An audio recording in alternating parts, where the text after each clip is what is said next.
மீன் குழம்பு செய்ய போகிறோம் இன்றைக்கி. மீன் குழம்பு செய்கிறதுக்கு தேவையான பொருள்லாம் எடுத்து வச்சுருக்கோம். செய்யலாம், பார்க்கலாம்.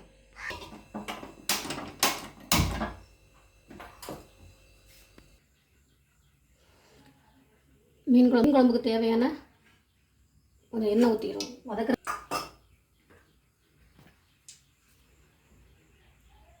அரைச்சி வச்சுருந்த 1-2 அரைச்சி வச்சுருக்கேன். அந்த வெங்காயத்தை இந்த எண்ணெயில் போட்டு வதக்கு.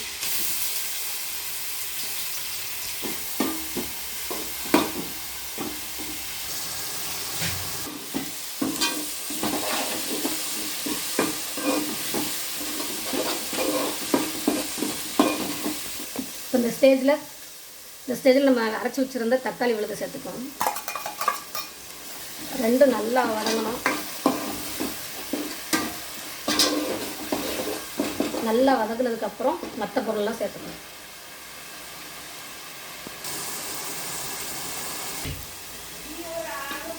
நாலு மிளகாய் சேர்த்துக்கலாம். பச்சை மிளகாய் போட்டால் அந்த டேஸ்ட் நல்லாயிருக்கும். போட்டு நல்லா வதக்கிடும். தேங்காய் பால் கொஞ்சம் அரைச்சி வச்சுருக்கேன். மீன் குழம்புக்கு தேங்காய் பால் சேர்த்தா ரொம்ப டேஸ்ட்டாக இருக்கும். அதுக்காக தேங்காய் பாலுக்கு புளி கரைச்சி வச்சுருக்கேன். இந்த தேங்காய் பாலோட கரைச்சி வச்சுருந்த புளி நமக்கு தேவையான எந்த அளவுக்கு புளிப்பு சேர்ப்பீங்களோ அந்த அளவுக்கு புளிப்பு சேர்த்து அதையும் மிக்ஸ் பண்ணிக்கணும்.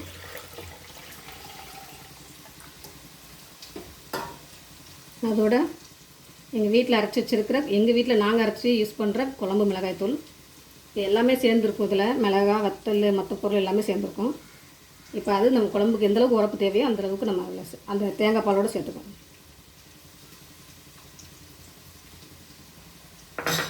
சேர்த்து நல்லா மிக்ஸ் பண்ணிக்கணும்.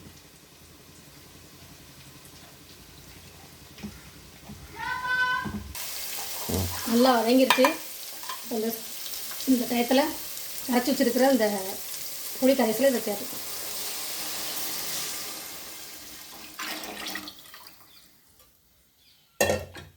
குழம்புக்கு தேவையான உப்பு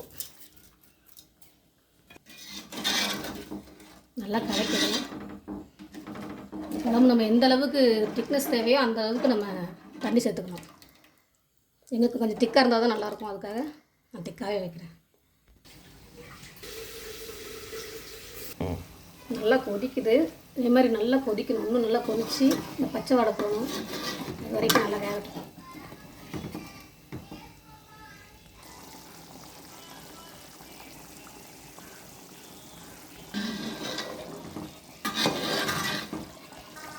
நல்லா கொதிச்சிருச்சு. ஓரளவுக்கு கொதிச்சதுக்கப்புறம் கொஞ்சம் மாங்காய் சேர்க்க போகிறேன். அவ்வளோ புளிப்பாக இருக்காது இந்த மாங்காய், அதனால் கொஞ்சம் சேர்த்துக்கலாம். மாங்காய் சேர்த்து மீன் குழம்பு வச்சா நல்லாயிருக்கும், ருசியாக இருக்கும்.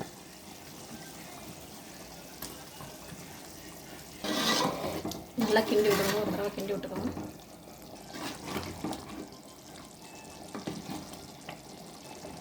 மாங்காய் கொஞ்சம் நேரம் வேகணும். அதுக்கப்புறம் மீனை சேர்க்கணும்.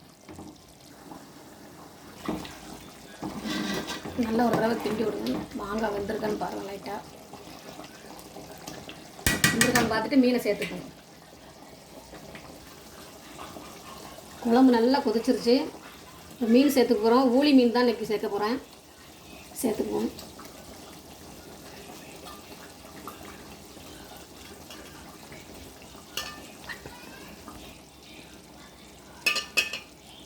கொஞ்சம் அப்படியே சுற்றி போட்டு விடுங்க.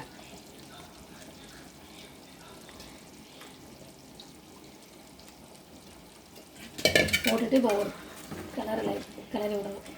இந்த மீன் அதுக்கப்புறம் கொதிக்க ஆரம்பிச்சதுக்கப்புறம் கிண்டக்கூடாது, உடஞ்சிடும். போட்ட உடனே ஒரு கிளறி விட்டுறணும்.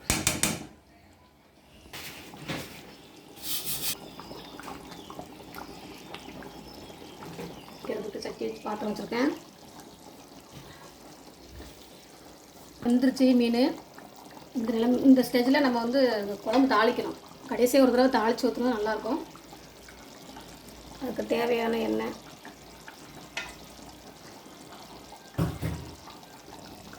கொஞ்சம் கடுகு, கொஞ்சம் வெந்தயம், உறிஞ்சதும் கருவேப்பிலை போட்டு தாளித்து மீன் குழம்பு சேர்த்துற வேண்டியதான்.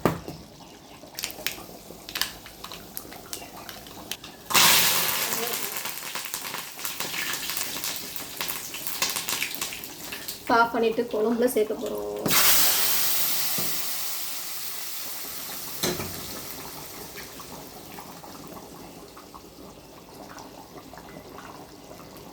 குழம்பு அவ்வளவுதான், குழம்பு ரெடி, மீன் குழம்பு ரெடி. இதே மெத்தடில் சேர்த்து பாருங்கள், குழம்பு நல்லாயிருக்கும். தேங்காய் அரைச்சி அப்படியே சேர்க்காம தேங்காவை பால் புழிஞ்சி அதுக்கப்புறம் மீன் குழம்பு சேர்த்திங்கன்னா ரொம்ப டேஸ்ட்டாக இருக்கும். நாங்கள் எப்போதும் இப்படி தான் வைப்போம். இதேமாரி செஞ்சு பாருங்கள், செஞ்சு பார்த்துட்டு சொல்லுங்கள்.